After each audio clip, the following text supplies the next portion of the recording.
Sometimes we think our problems are too insignificant for God, but this story proves otherwise. It's a tale about a simple tool, a very worried man, and a miracle that reminds us nothing is too small for God's attention. The story begins with a group of prophets who followed the great prophet Elisha. Their meeting place had become too cramped, so they decided to build a bigger one. They told Elisha, "Let's go down to the Jordan River, cut some wood, and build a new place." Elisha thought it was a great idea and went along with them. So there they were, by the riverbank, busy at work. Men were chopping down trees, the sound of axes echoing through the air. Suddenly, one of the men swung his axe, but the iron axe head flew right off the handle. With a splash, it disappeared into the deep water of the Jordan River. The man was horrified. He cried out to Elisha, "Oh no, my lord, what am I going to do?" It was a borrowed axe. You can imagine his panic.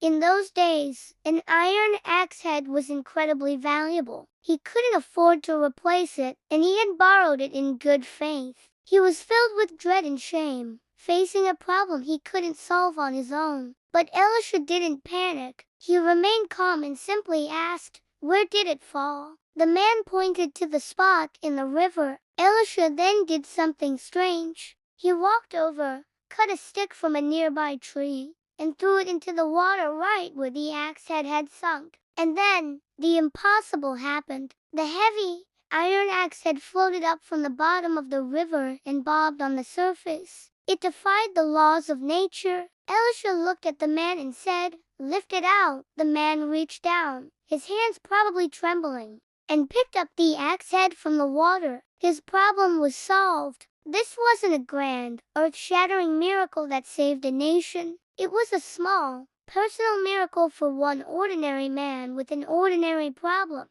And that's the beautiful lesson here. God's power isn't reserved only for kings and battles. He cares about the details of your life. He sees your worries, your anxieties, and the things that keep you up at night, no matter how small they seem to you or anyone else. Whether it's a big life crisis or a borrowed axe head moment, nothing is beneath his notice. He is a God who meets us right where we are, in the middle of our everyday struggles. If you believe that God still moves in the small, everyday moments of our lives, let me know in the comments by writing, "Nothing is too small for God." Thank you for watching. Please like this video, subscribe to Biblicalian, and share this story to remind someone that God cares about the simple things.